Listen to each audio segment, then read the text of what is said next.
interview 1, interview 2, interview 3. Ini kayak aduh ini kalau nggak diterima udah mati lah nih. Terus gue tanya kayak, wah ini kemarin kenapa bikin persona ya? Oh ya karena itu bagian dari UX. Ya ampun Bang Jargon memang. Bidang ini menjanjikan nggak sih Bang Dimas? Nggak menjanjikan, lu yang bisa bikin menjanjikan. Mantap.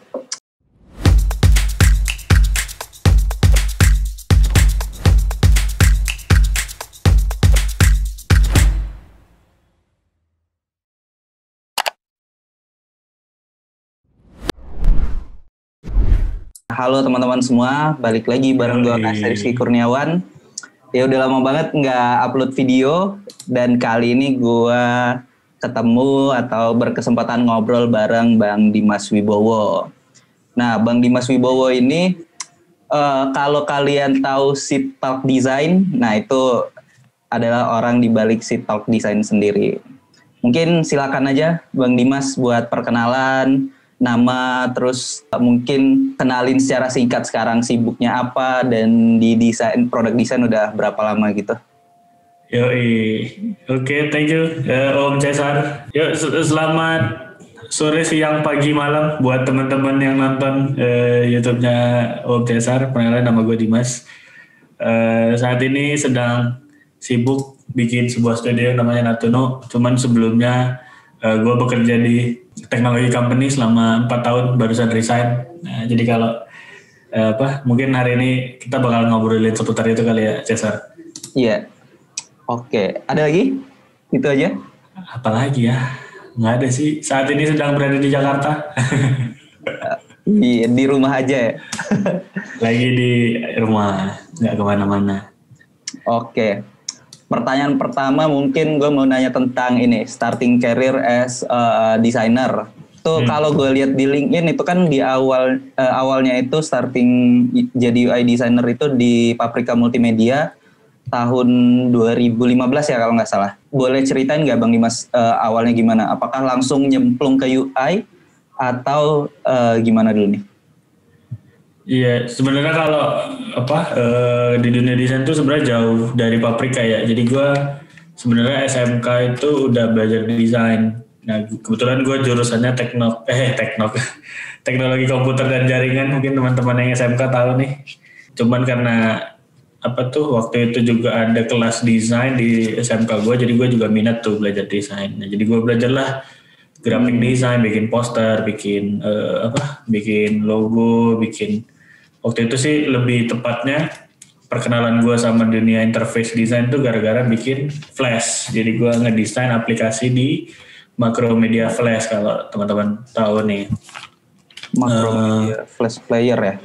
Ya, Flash Player dulu kan website isinya Flash semua tuh, belum ada HTML5, belum ada CSS3 kan. Nah dari sana tamat, gue nyari lah tuh pekerjaan yang bisa menyalurkan kesenangan desain gue kali ya. Terus gue jadi foto editor awalnya, bukan UI designer. Oh, foto editor. Itu tahun berapa tuh Bang? 2014 baru tamat. 2014. Oke. Tamat. Itu jadi foto editor, terus setelah 1 tahun kerja jadi foto editor, belajar yang namanya ternyata gue nggak perlu bikin di Flash lagi karena Flash udah jadul. Ternyata sekarang pindahnya ke website sama mobile phone kan. Waktu itu Android baru menjamur lah di Indonesia kan, ada HP kayak Advan. Apa dulu tuh Mito gitu-gitu lah, Nexian. Tapi yang udah Nexian tapi yang udah touch gitu-gitu. Yeah. Waktu itu kan udah murah ya. Asus, HP pertama gue tuh Asus. Jadi habis beli Asus Zenfone 4. Gue baru tahu nih, ternyata ini didesain gitu ininya. Oh itu di interface-nya. 2014 itu berarti industri UI UX katakanlah itu belum ini ya, masih web designer atau application designer ya? Atau apa? Ya udah ada sih, cuman mungkin belum seramai sekarang lah ya. Nah barulah gue iseng-iseng tuh bikin aplikasi bohong-bohongan kan. Gue upload di Kreavi dulu namanya, kreavi.com. Ada yang lihat, terus dia nge-hire gue jadi UI designer di Paprika itu. Barulah gue mulai karir sebagai UI designer. Paprika itu gitu. Di mana tuh Bang? Di Medan. Oh, dia aplikasi cashback point gitu. Berarti Paprika itu agensi ya atau startup dia. Oh, udah startup. Nah, itulah pertama kalinya gue juga kenal sama teknologi company startup gitu. Jadi kayak gue baru tahu istilah, kalau orang ternyata aplikasi ini bisa dibikin gitu, terus bisa dibisnisin gitu. Itu di Paprika gue pertama kali tahunya. Oke, berarti itu awalnya Bang Dimas terjun sebagai desainer ya di 2015. Nah, gue terus sedikit. Sebenarnya gue tahu Bang Dimas ini awalnya itu dari Sitalk Design, tapi gue nggak tahu siapa nih orangnya Sitalk Design itu. Gue sempet ikut yang Bukalapak Roundup 6 atau 7 ya, yang Bang Dimas bareng Panggi sama Mas Ernanda tuh. Nah di situ ternyata Bang Dimas orang di balik Sitalk Design nih. Nah gue mau tahu dulu Sitalk Design tuh apa sih sebenarnya, kenapa Bang Dimas ngebikin Sitalk Design atau apa sih sebenarnya tujuannya gitu? Ya, kalau dulu sih sebenarnya gue bikin itu tuh gara-gara dengerin Magna Talks. Jadi kan sebenarnya gue nggak pernah dengerin podcast sebelumnya gitu. Cuman gue dulu SMK suka yang namanya radio. Jadi gue suka mimpi-mimpi lah gitu, kayak kalau jadi penyiar radio atau pembawa berita tuh kayak gimana gitu kan. Gue suka tuh kayak voice over gitu, gue suka walaupun nggak jago gitu, nggak berbakat. Terus ada Magna Talks, gue dengerin sekali, gue kayak ini bagus juga ya kalau bikin juga gitu, ikut-ikutan aja gitu. Nah terus kebetulan gue juga kan sering nongkrong dulu sebelum pandemi itu, sering nongkrong sama desainer-desainer gitu kan. Kadang-kadang gue main ke Gojek, ke Bukalapak, ke agensi-agensi mana gitu kan. Gue sering nyari temen gitulah. Nah jadi kayak wah ini boleh juga kalau setiap obrolan yang biasanya gue cuma obrolin sambil nongkrong-nongkrong jadiin podcast gitu. Itulah pertamanya kenapa ada Sitalk Design. Kalau tujuannya sih sebenarnya ya nggak jelas aja gitu, cuman ada aja, gue suka sharing aja gitu. Tapi kalau sekarang mungkin Sitalk Design tujuannya lebih jelas, karena sekarang gue akan menggunakan Sitalk Design itu untuk lebih banyak sharing soal desain freelance sama tentang studio gue sendiri si Natuno. Oke. Berarti awalnya Sitalk Design ini jenisnya itu konten podcast gitu ya, obrolan gitu kan. Terus baru kayak di repurposing jadi konten Instagram gitu. Terus gue sempat baca juga ada blognya gitu ya, tulisan gitu kan. Oke. Kalau teman-teman yang belum tahu, ntar gue taruh linknya di bawah Sitalk Design. Pertanyaan selanjutnya itu gue penasaran soal dari Paprika tadi di 2015 1 tahunan ya, terus lanjut ke Traveloka itu kan dari Medan ke Jakarta tuh ya berarti ya. Nah itu boleh ceritain nggak Bang Dimas sebagai anak Sumatera yang ngerantau ke Jakarta itu struggle-nya gimana, terus apakah di sini udah ada bayang-bayang udah pasti diterima terus ke Jakarta atau belum ada ancang-ancang, yang penting nekat dulu lah ke Jakarta dulu, biasanya kan anak Sumatera gitu tuh. Iya apa ya, pokoknya dulu Paprika bekerja, habis itu resign. Waktu itu juga sebenarnya gue sebelum ke Traveloka tuh sempet freelance sama remote sebentar gitu, 5 bulanan lah. Jadi gue kenal yang namanya dunia microstock, ya kan, kenal Envato gitu-gitu. Kenal istilahnya kayak desainer-desainer yang kliennya di luar negeri gitu. Nah selama 5 bulan sebelum ke Traveloka itu gue mengejar itu gitu, cuman rada-rada sial gitu kan ya. Tidak berjalan dengan mulus gitu, kurang works. Abis itu gue memutuskan untuk apply pekerjaan lah. Jadi gue gitu apply tuh, ingat banget gue apply ke Gojek, Uber, Tokopedia, Traveloka, sama Bukalapak, itu gue apply semua. Nah habis itu dipanggil lah ke Jakarta gitu kan untuk interview. Nah kebetulan yang begonya gue adalah waktu diminta interview gue langsung ke Jakarta. Sampai Jakarta ditanya, Mas dari mana? Dari Medan. Loh kenapa kesini? Kan bisa video call ya. Oh berarti nggak dikonfirmasi dulu, nggak bisa video call nggak gitu? Nggak, gue langsung pergi aja gitu. Gue nggak tahu bakal diterima atau enggak. Itu interview pertama gue langsung cabut aja tuh. Iya, kurang lebih sama lah, gue juga gitu. Iya, gua kira kan ya kalau interview kan harus di kantor ya biar ketemu gitu kan ya. Rupanya bisa video call. Nah habis itu udah gue interview tuh kan. Interview pertama di kantor apa? Di Traveloka. Oh, habis itu di Tokped, di Gojek, bukan apa nggak interview. Yaudah, habis interview diminta tungguin tuh kan, lama cuy, sebulan. Wah. Kagak ada jawaban sebulan, yaudah gue tungguin aja gitu kan. Duit habis, akhirnya gue gadaikan tuh MacBook Pro gue gitu kan, supaya ada uang makan lah sebulan. Berjudi lah ya. Iya benar-benar berjudi. MacBook Pro 2012 kan gue gadaikan tuh harga 5.500.000 sampai sekarang belum gue ambil.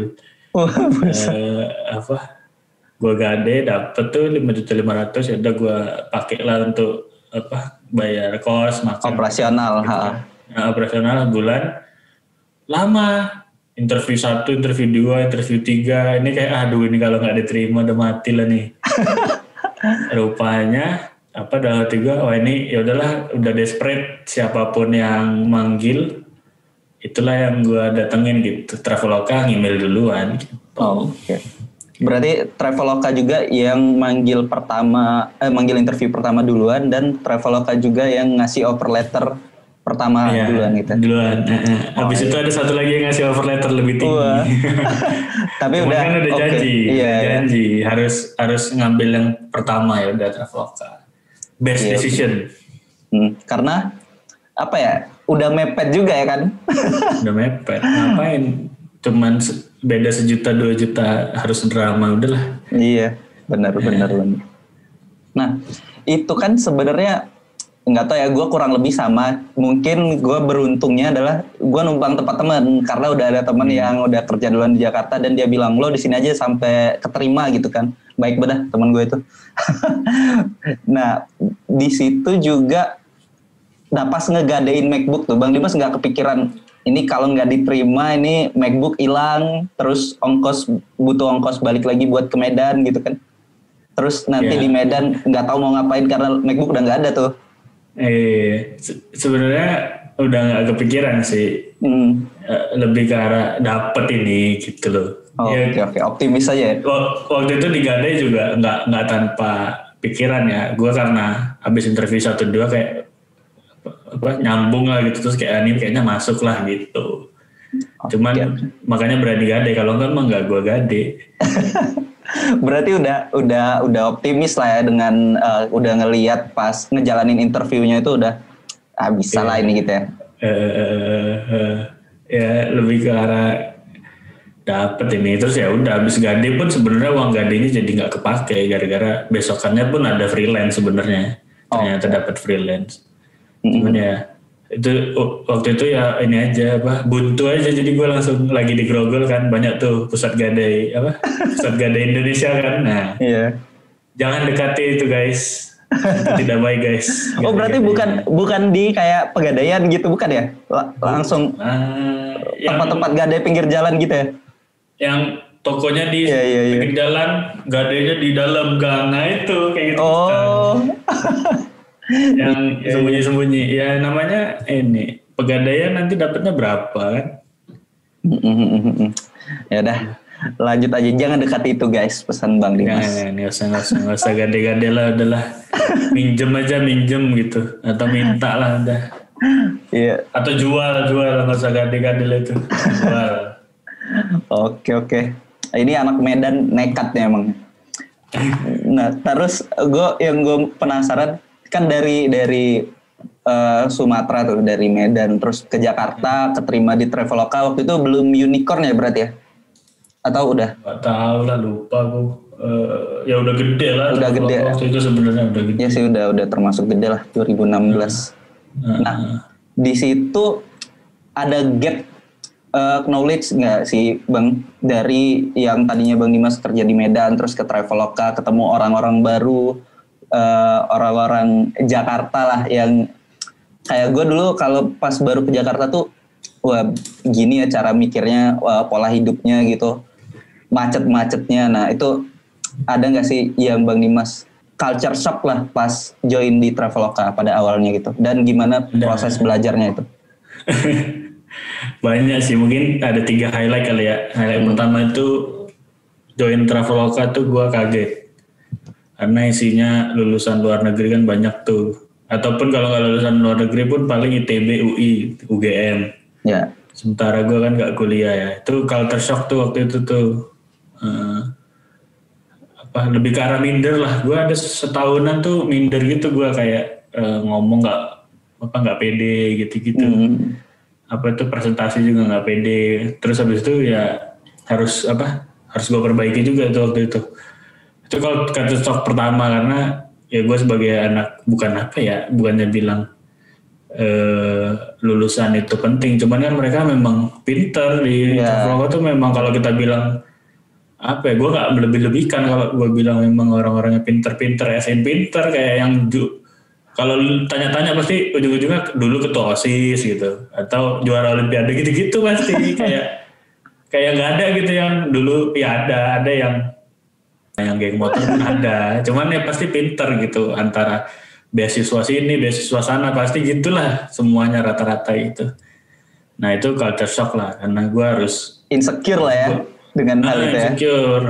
Tapi waktu itu ada teman yang bilang, ya udah kalau insecure terima aja, tapi lu pilih aja lu mau belajar atau enggak gitu. Jadinya gue juga belajar berpikir seperti kan gue pikir mereka pintar gitu kan ya. Waktu itu insecure-nya. Habis itu ya udah, karena mereka pintar gue minta tolong aja, ajarin gue juga biar pintar gitu. Jadi ya nggak insecure lagi gitu karena dibagiin. Nah, terus kalau shock yang kedua itu adalah anak Jakarta tuh gila nongkrong. Jadinya gue juga gila nongkrong. Gue tuh dulu kan tinggal di Cawang. Jadi dari Cawang ke Selipi itu kan macet ya lama. Itu tiap maghrib pulang kantor itu pasti orang-orang nongkrong. Gue nggak ngerti dulu tuh nih ngapain orang-orang nongkrong duduk-duduk di jongkok-jongkok di depan kantor gitu loh, atau di belakang kantor. Sebat-sebat gitu kan. Iya, sebat. Gak ada di Medan. Di Medan tuh duduk-duduk dia harus ada acara gitu lah. Ngopi yuk gitu, nah, itu baru ke kopi shop. Kalau di Jakarta nih nongkrong dulu gitu baru pulang, ya mungkin karena perantau semua ya kan. Ujung-ujungnya ya gue juga gitu sih, lama pulangnya lama malam-malam gitu. Sekalian nunggu macet reda mungkin ya. Itu. Yang ketiga sih kalau shock apa ya?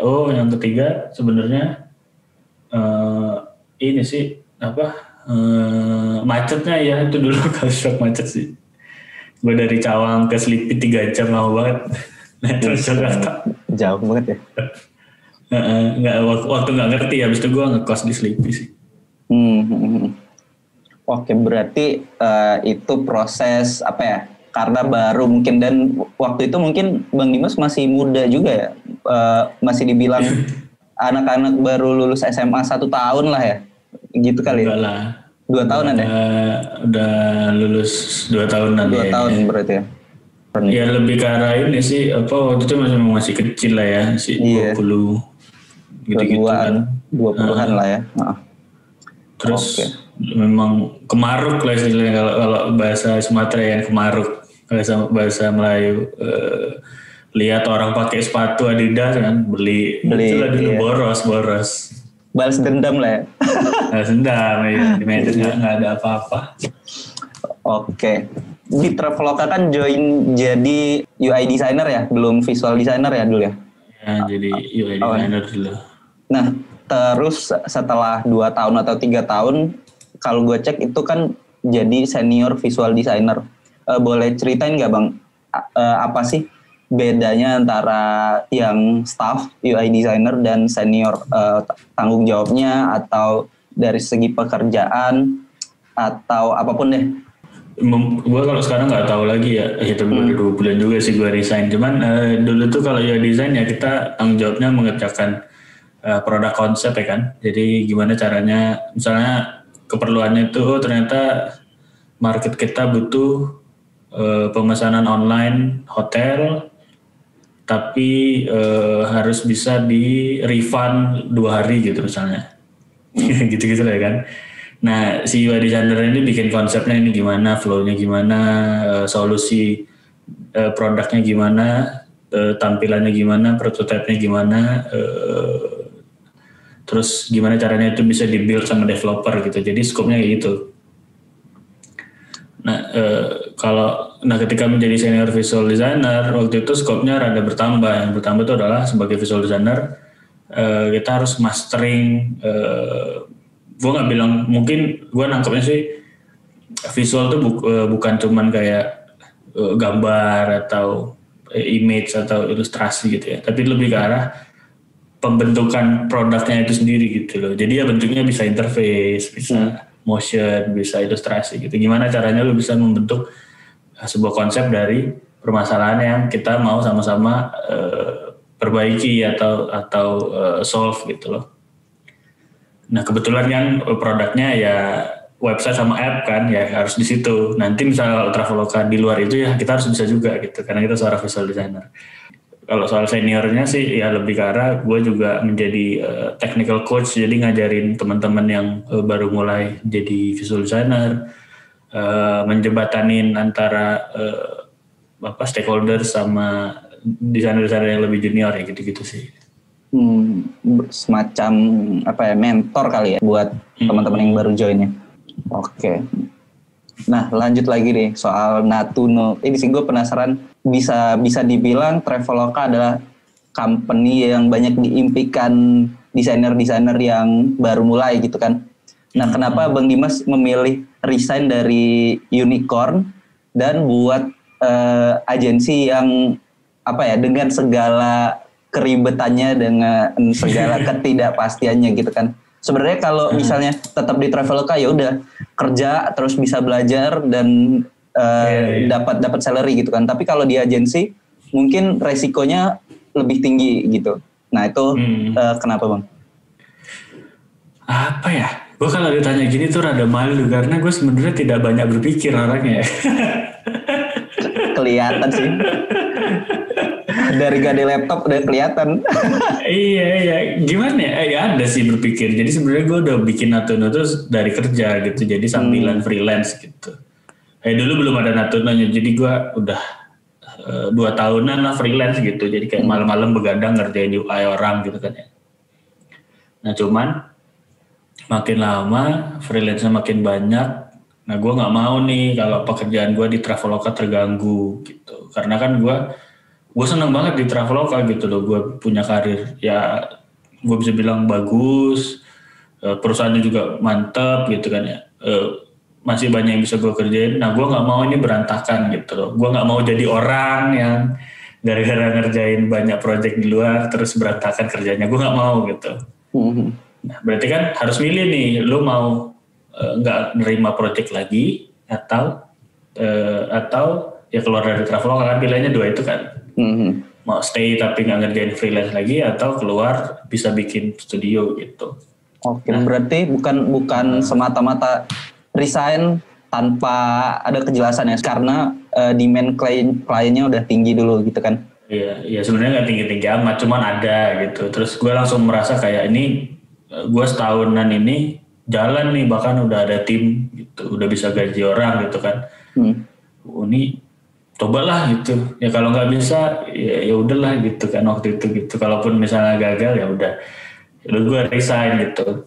Nah kebetulan juga gue punya partner nih Natuno, namanya Sabrina kalau tahu.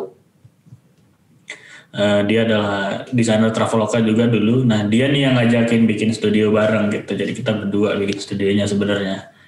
Nah itu juga yang bikin gue berani, karena co-founder gue ini orangnya jago lah di bidang bisnis, di bidang product management. Dia orangnya pintar gitu.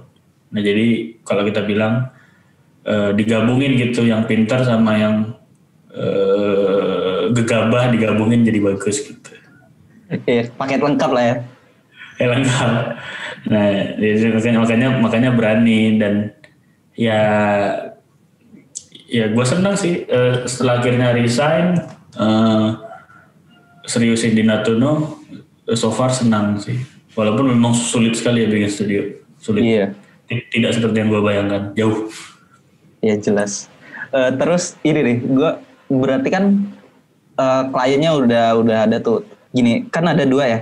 Kalau di internet itu klien yang menemukan kita atau kita juga jemput bola. Nah, di Natuno sendiri lebih ke yang mana Bang Dima? Apakah jemput bola atau berusaha semaksimal mungkin biar si Natuno ini ditemukan oleh klien gitu? Ya, jadi sebenarnya selama gue bekerja 4 tahun di bisa kita bilang, gue males sih, tapi kita bisa bilang unicorn ya. Kan ya orang-orang ya sebenarnya Travelco memang keren banget gitu company-nya. Nah gue memanfaatkan itu juga gitu. Jadi selama gue bekerja 4 tahun tuh gue nge-branding diri gue nih UI designer gitu. Mungkin walaupun mungkin tidak se apa ya, kalau brandingnya tidak sekuat Om Dwinawan misalnya kan, yang memang kalau UI design pasti kenalnya Om Dwinawan gitu kan. Yeah. Gue bisa bilang gue juga memupuk itu gitu. Jadi gue kayak terus-terusan tuh kalau bisa topik UI itu gue yang ambil gitu. Kalau bisa interface design itu gue yang nambahin skillnya gitu kan. Nah by the time gue resign, banyak orang tuh ternyata kebutuhannya solusinya itu di bidang interface sama produk digital gitu. Terus tuh pada ingat, oh iya tuh Dimas sudah desain gitu. Nah jadi dari situ kali ya dapat kliennya juga. Selain kita juga berusaha menjemput bola. Jadi ya itu dia tadi yang termasuk tidak sesuai ekspektasi gue adalah gue kira ketika menjadi studi nanti itu klien datang gitu. Ternyata enggak. Gue tetap harus sales, harus bikin konten. Makanya di Twitter lagi bacot. Nah itu lagi BU itu guys, bukan rajin. Itu bukan. Nah, ya itu gue juga karena lagi mencoba lebih banyak sharing kan, karena udah punya studio. Maksudnya sekarang udah bikin studio, gue harus lebih mempromosikan studio gue. Ya udah gue sharing sambil berlatih untuk bisa ini kali ya membagikan lah yang gue tahu gitu. Jadi nggak cuman nah sekalian juga untuk bisa promosi studio gitu. Itu salah satu effort lah. Oke, berarti itu salah satu bentuk marketing lah ya, soft marketing ya, soft selling ya. Nah kalau proses kerjanya sendiri, bentar. Sebelum ke situ, gue pengen tahu di Natuno berarti fokusnya ngerjain produk desain dan UI gitu ya, Bang Dimas? Atau ada service lain kayak branding, disikat juga atau fokus gitu? Ya kalau sekarang sih layanan utamanya masih di desain produk digital ya. Jadi misalnya kayak mobile apps, website design, web app gitu-gitu masih di situ. Tapi kita juga sedang mencoba untuk bikin graphic design nih ke depannya. Oke. Itu di Natuno timnya ada orang berapa sih? 5 ya kalau gue lihat atau lebih? Sekarang ada 8. Oh 8. Cuman remote semua sih. Berarti kalau kerjanya itu tetap ada meeting seminggu berapa kali meeting gitu ya? Gue juga baru pertama kali nge-manage tim remote ya. Jadi paling yang ada itu adalah tiap hari jam 9 pagi kita ada jam 11 siang itu ada daily call gitu kayak daily stand up gitulah. Itu doang sih, sisanya sih bener-bener ya udah ada task. Kita coba brainstorm terus kayak bikinnya kayak gimana, tackle kayak gimana, ketemu klien gitu-gitu. Oke. Nah, mungkin ini udah di terakhir nih. Zoom sampai berapa menit sih? 40 ya kalau nggak salah. Nggak apa-apa lah kalau misalnya ini sambung bentar lagi paling. Nah, bukannya kalau personal hidup terus ya? Oh iya. Kalau berdua doang nggak ada ininya, nggak ada limit. Oh ya udah, coba aja deh. Nah, yang mau gue tanya lagi, sekarang kan ini terlepas dari karir ya, masih nyangkut karir tapi terlepas dari memilih freelance atau kerja di company. Sekarang kan lagi hype juga ya profesi ini sebagai UI UX designer atau digital product designer.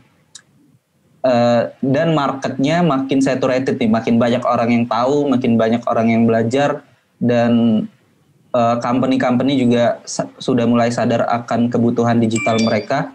Nah, kalau dari Bang Dimas selain terus belajar, ada nggak sih tips untuk tetap bersaing di market yang makin saturated ini gitu? Apa ya? Mungkin kalau saran gue sih kita jangan setengah-setengah gitu. Gue banyak lihat tuh, misalnya gue buka lowongan UI designer gitu kan. Setengah-setengah gitu. Maksud gue setengah-setengah adalah secara, kan orang bilang UI design itu bukan cuma visual gitu, atau kayak UX itu ya bacot kan, banyak kan. Tapi ketika gue buka lowongan, gue coba lihat portfolionya tuh banyak orang tuh setengah-setengah gitu. Asin kayak dia bilang dia UI designer yang khusus di visual, visualnya biasa aja. Atau ada yang bilang dia UX designer tidak fokus di visual.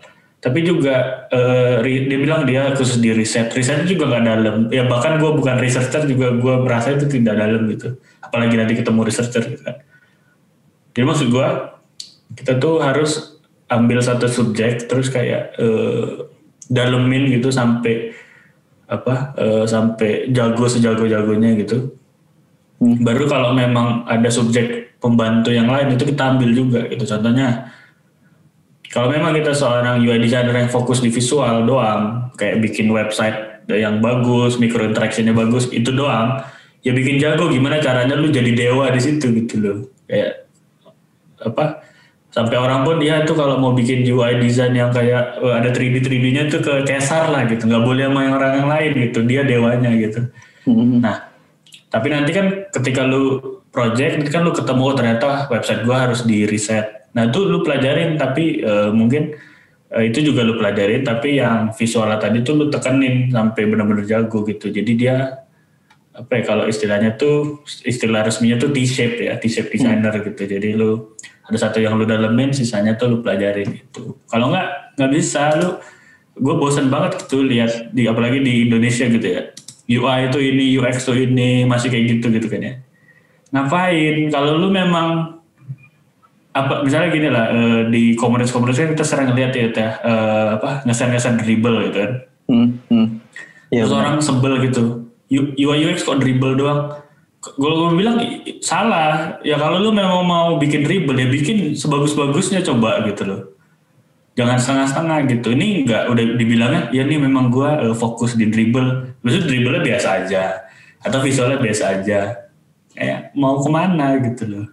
Oke, berarti tipsnya kalau bisa gue simpulkan, harus tahu ya kemampuan atau kemauan dan kemampuan kita tuh di mana, kuatin aja di situ dulu, yang lain mendukung gitu ya.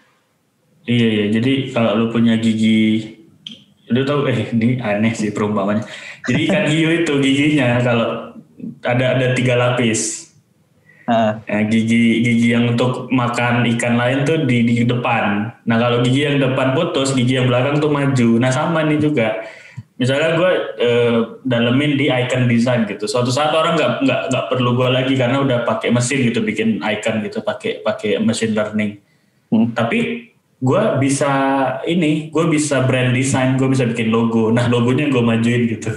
Jadi lu punya cadangan gitu loh. Ya, berarti tetap fokus, terus tetap cari kemampuan lain yang bisa jadi ban serepnya lah gitu ya. Kalau yang ini kalau bisa yang complementary gitu kan, jadi bisa ngebantuin skill utama. Tapi skill utamanya ini harus benar-benar jago ya, jangan setengah-setengah gitu. Karena bagi gue tier designer tuh ada 3, ada satu yang manajerial, yang memang bisa nge-lead, bisa memanajerin orang, bisa membentuk tim. Nah itu ada yang spesialis, jadi dia tuh benar-benar kayak tahu dia jagonya apa, dia spesial di bidang itu gitu loh. Ada yang rata-rata, ini yang rata-rata ini jangan sampai gitu loh, kita jangan sampai kayak gitu loh, sayang. Oke. Sebenarnya kalau gue sendiri ditanya ya, gue bingung gitu. Misalnya lo fokusnya di UI aja, di UX aja, atau di icon aja gitu. Gue sebenarnya ngedalemin 3 itu sekarang. Cuma kalau ditanya fokus yang mana, bingung kan ya kita, karena ya nggak bisa cuma fokus di UI aja, lo nggak tahu UX juga ya nggak bisa. Lo tahu UX aja, tapi ketika disuruh ngedesain UI lo nggak bisa, ya bingung juga orang mau nge-hire-nya kan.